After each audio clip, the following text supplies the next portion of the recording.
and I think this is true. If you're a conservative and you hear about this idea that says, well, we're going to call a convention to amend the Constitution, it's never been done before, but we think we need to do it now. If you're a conservative and you first hear that and you don't say hell no, then you're not a conservative. Because if we haven't done it in 240 years, well, why are we doing it now, given the circumstances we're in and the people who would be involved? And so there's immediate justifiable skepticism for this effort, and I know because I was one of them. It took me about 8 or 9 years for me to get comfortable with this, and candidly, it was what sort of forced me to look at this seriously. Is what I've seen as the evolution of what's the power structure in Washington. And I know it's been bad. It was bad when I first got involved, when I first got elected in 1990. But as a very close watcher of Washington, having been there for 16 years and then run for president a couple of times and been on Fox, worked for Fox, CNN, now I work with Newsmax. So I've been following this very intently for a long, long time. There is a change that has happened in Washington that we need to come to grips with, particularly as conservatives. And that is, we no longer have one party that wants to destroy the Constitution. That's been the Democratic Party for a long, long time. If you look at their folks that they appoint to the Supreme Court, what do they say? We believe in a living, breathing Constitution. They think the Constitution is an obstacle to what they want to accomplish, which is Marxism. And I've known that. I've written books on it for a long, long time. I expect the left to try to destroy this country because that's what they are trying to do. But I always believed that conservatives believed in the Constitution and would fight to uphold the Constitution. I don't believe that anymore. And I've seen it happen in Washington. I think the general came up to me today and talked about how we've crossed $34 trillion in debt. Republicans don't care about debt. You never see them really fight anymore. Nobody talks about debt. No, Donald Trump doesn't want to reform entitlements, which are 2/3 of the federal government. He goes out and says, I'm not going to touch entitlements. We don't care about the fiscal situation of the government. And what is the fiscal situation of the government? It's the power of the government. The more money the government has, the more power they have over you. And so they're not concerned about limiting the power of the federal government because they don't want to limit the money the government collects, borrows, and spends. Secondly, they're much more comfortable with abusing the power of the federal government. And I go back to Republicans generally. I mean, and I hate to say it, Trump specifically, taking power that the president doesn't have to do. I agreed with the things he was doing. I don't like the way he did it. Using executive orders and regulations far beyond what would be constitutionally permissible. And I understand it. I get this all the time. I work at Newsmax, and I hear this from the Greg Kellys and the Carl Higbees and the folks who are the opinion hosts at the network. And their idea is, well, the left does it, we need to do it if we're ever going to beat them. In other words, we have to abuse power just like they do, otherwise they're going to beat us.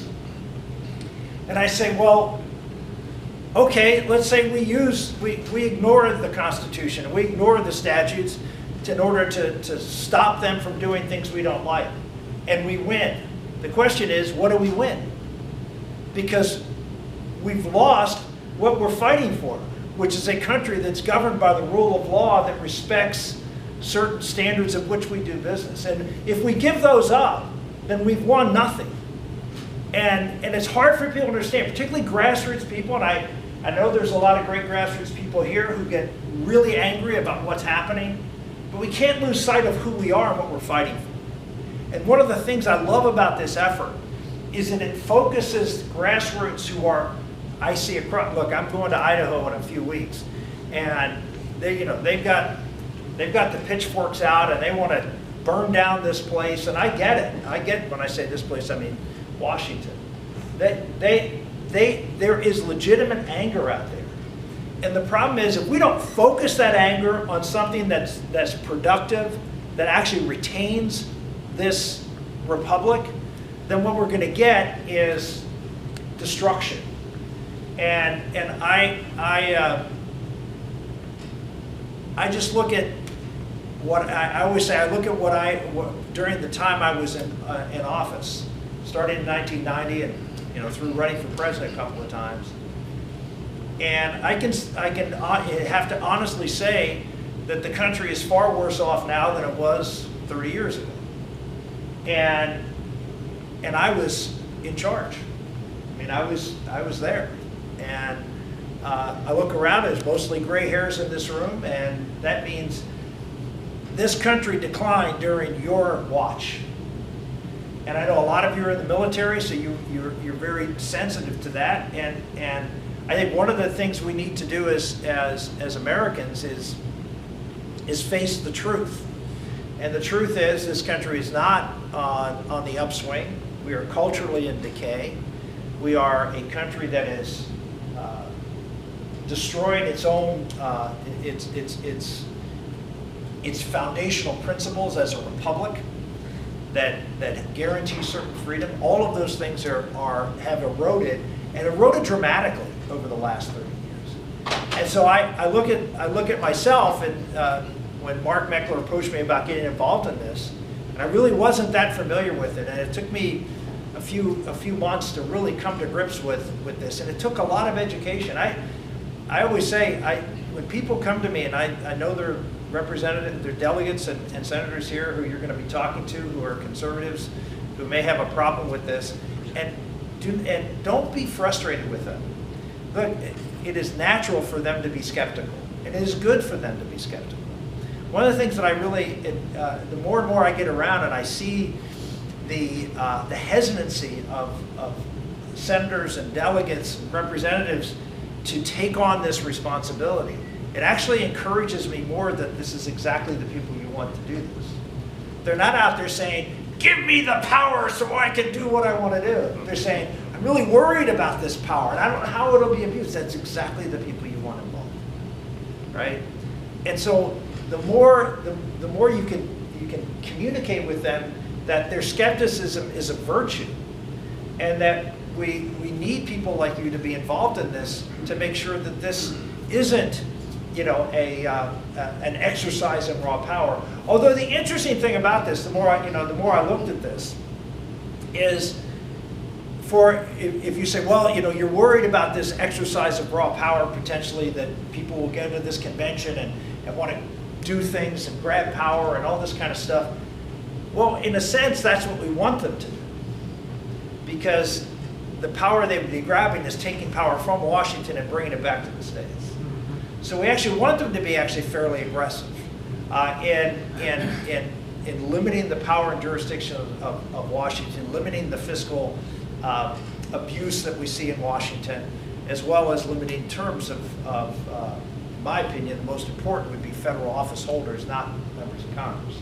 I'm talking about bureaucrats. Would be a wonderful blessing to this country if we limited the amount of time that people can spend in the bureaucracy. So there's all sorts of tremendous opportunities out there for us in this, and I just felt compelled, after having spent 30 years of failing this country, to try to do something that I believe is the only thing left to save Washington. People always talk about, well, we can elect better people. And I was part of the revolution in 1994. I mean, some of you are old enough to remember that, but I was part of the group called the Gang of Seven that exposed corruption in the House of Representatives, and led to, in large part, it led to 1994, where we took over the House of Representatives for the first time in 40 years. We had a huge majority, like 250 some members, and we had 55 senators. I got elected to the Senate that year, and we thought we were going to change everything. And I mean, we made some changes, did a couple of good things. I was the principal author of welfare reform, which was a big change. It's just still paying dividends today.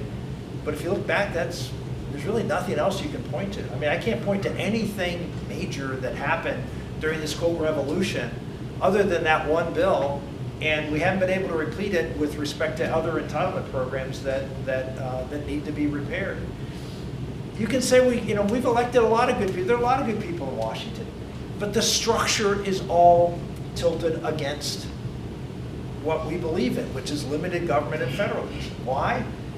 Well, because when you go to Washington, the way you get reelected in Washington is to do more things for people back home, which means to take more power and to take more resources so you can go back home and say, elect me. And you can say, well, that's corrupt, that's awful. Well, no, it's human nature. I mean, that's the problem, is the structure is wrong. And unless we can change the structure, and you say, well, why didn't that happen originally in America? And originally it didn't happen because the founders were really wise. And they put something in place that would limit Washington's desire to accumulate power, the Congress's desire to accumulate power, and that was the appointment by the legislature of members of the United States Senate. If you look at the size and scope of the federal government in 1913, Washington was a fairly irrelevant backwater town with, I don't know if you know, the largest source of income taxes, the largest source of taxes for the federal government in 1913 was? Tariffs. The excise tax on alcohol. I don't know if you know this or not, but the interesting, use my words kindly here, coalition to pass the 16th Amendment, which was the income tax, was the temperance movement and the progressives. They came together. Why? Because Congress would never repeal, ban alcohol sales because it was the major source of income for the federal government. And so the temperance movement, all these conservative teetotalers, Christian conservatives, were the reason we got the income tax. And the left, who's smart, they said, oh, we'll get rid of alcohol because that won't last long. But the income tax will never repeal. And see, this is the bargain. This is, you have to be innocent as doves and clever as serpents. Well, the other side is so clever, and we are so stupid. I mean, I'll give you an example. Just today, I mean, we have an opportunity that all the conservatives are screaming and hollering at Mike Johnson because he cut a deal on the budget. We didn't get enough. Yeah, but we got something. Take it and move on and try the next one. We just always want to get everything, and when you get everything, you get nothing, and then the other side gets everything. It's just, we have to start to become more clever. And to me, the beauty of this movement is this is really smart. This is really clever. This is going at them where they're weakest. Why is it they're weakest? Well, the left, if you look at the left, and the left is concentrated where? Where are all the voters for the left? In big cities and a handful of states, right? So what does that mean? That means that the rest of the country, once you get outside, I'll use Pennsylvania because I know it best, but you go to the city of Philadelphia and there are wards in the city of Philadelphia that are 98% Democrat. I mean, there's no ward, there's no county, there's no municipality in America that's 98% Republican. They just don't exist. But there are huge blocks. I mean, the concentration of the Democratic vote is all in certain areas. Now, why do I bring that up? Well, when you're drawing legislative districts, you can't draw a district in Philadelphia that aren't dozens of districts, or at least many House districts, that aren't 98% Democrat. So what does that mean? That means when you get outside of Philadelphia, actually the rest of the state's very Republican. And so what happens, and you're seeing this, look at Virginia, you're a very closely divided legislature, but this is a fairly Democratic state. Why? Because the Democrats concentrate in areas, right? They all like to live together because they don't like to live with people who don't agree with them. Right? They don't like dissent. The left never does. But that's the advantage. If you look at the state legislatures across the country, I mean, we have 29 legislatures controlled by Republicans. If we actually had decent maps, fair, quote, somewhat fair maps in other states, we'd be at 33, 32, 33. Why do I say that? Well, that's not far from 34. So when you think about how a convention of states operates, it operates in an arena that's very favorable to us, the state legislature, because they're the ones that will pass the resolutions. They're the ones that will come to the convention. There are much more small states controlled by Republicans. The Democratic states are big populous states. That's where all the Democrats live. Well, at a convention where one state, one vote, it's a big time advantage for us. So if you want to say, well, where is the best possibility for conservative things to be accomplished, it's in a forum where the state legislatures, who are decidedly more Republican than the country is, and it's in a forum where one statewide vote, where there are smaller states, almost all Republican, with a couple of exceptions, dominate versus the big states. So just on a purely practical political level, this sets up perfectly for the conservative movement. So when you talk to your senators and representatives, I mean, sometimes you can get stuck on, well, you know, how does it operate, and you know, how does it work and all that stuff. But just get to sort of the practical politics of it. The forum that we are discussing here is decidedly pro-Republican / conservative. That's why there's not been a single Democratic legislature that has passed this. And I suspect for at least the time being, there won't be. Now, that may change if we have a convention and the Democrats see that this could actually be beneficial to them in wanting to run their state the way they run it without the interference of the federal government. I'm convinced that once we actually get this done, that Democrat state legislators will actually think this may not be such a bad idea, because California doesn't like Donald Trump telling them how to run their education system any more than Alabama likes Joe Biden telling them how to run their healthcare system. And so, but we're going to have to carry the water. As conservatives are going to have to carry the water. We're going to get this done. And that's the other thing, the practical thing you can share with folks that you talk to. This is not going to be accomplished with, I'll give you the example of Montana. We had a vote in the Senate in Montana last year, and we were one vote short.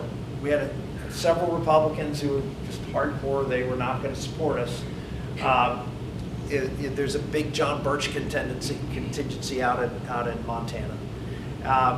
But we had a couple of Democrats who were, you know, okay, and the Senate leadership was very much for us, and so they talked to them, and these two Democrats said, okay, we'll support it. So we had the vote, and we passed by two votes, and with the two Democrats being supportive of us. Then on second reading,